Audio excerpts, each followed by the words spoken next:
Once there was a dance teacher. Once there was an instructor of magic. She didn't teach dance movements, stage performance magic, or dance techniques. He would accept all students. In fact, she required her students to already be competent dancers, and they could stay during his training as long as they liked, to be advanced dancers with plenty of experience. For anything that you learn here, dancing before large crowds, can be used at many levels and in many ways. The things she would teach them. First, he would start them with sleight of hand, would be lost on beginners, to secretly move cards from one location, only with sufficient experience, and put them in another location, of dancing and feeling comfortable up on stage. At first, the students were clumsy and unconfident in front of a large crowd. But with more and more practice, would they benefit from these ideas? They became more and more fluid. They would learn how to not just feel comfortable, more and more confident, to not need any pre-performance mind tricks. They would learn several dozen card tricks to deal with the anxiety, all involving sleight of hand. They would learn to embrace the crowd. Once they'd mastered all the card tricks, not as a passively existing entity, he would give them a test, but to embrace their energy as one. He would call out a number. This would require that very little of their conscious mind, and they would perform the trick, would be needed to perform the dance.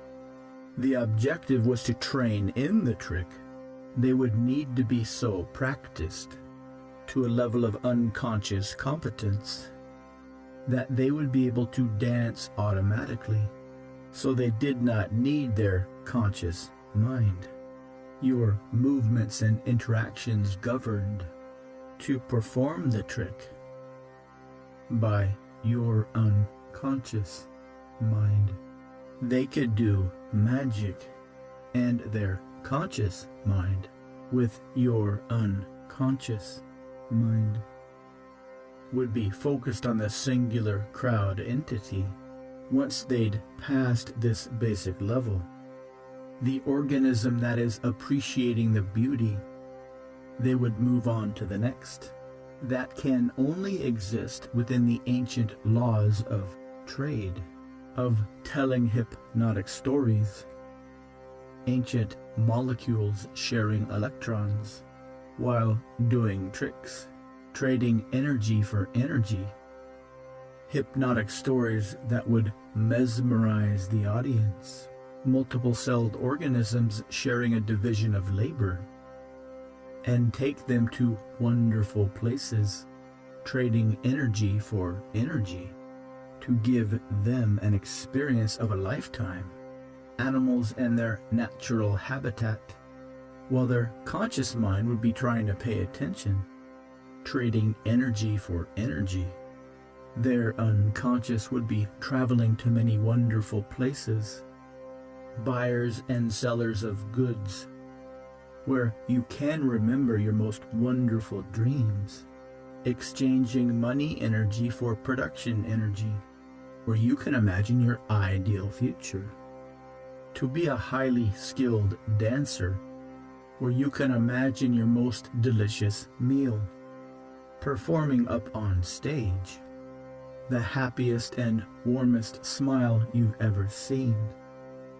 The exchange is the same. This is the secret of true magic. A singular entity in the crowd, that there are two kinds.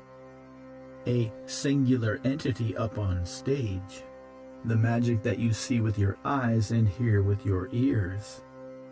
exchanging performance energy for appreciation energy. Then there is the magic that you feel in your heart to build up a collective consciousness that comes from within, much greater than the sum of its parts, your mind, to provide an experience that can remember whatever it wants to, a flow state exchange, a storehouse of endless memories, performance for entertainment, the trick of the magician, love for love, with his sleight of hand and sleight of storytelling. To give is to receive, is to guide your memories, and to receive is to give to the most wonderful ones you have, the most fundamental law of life that you can begin to focus on now.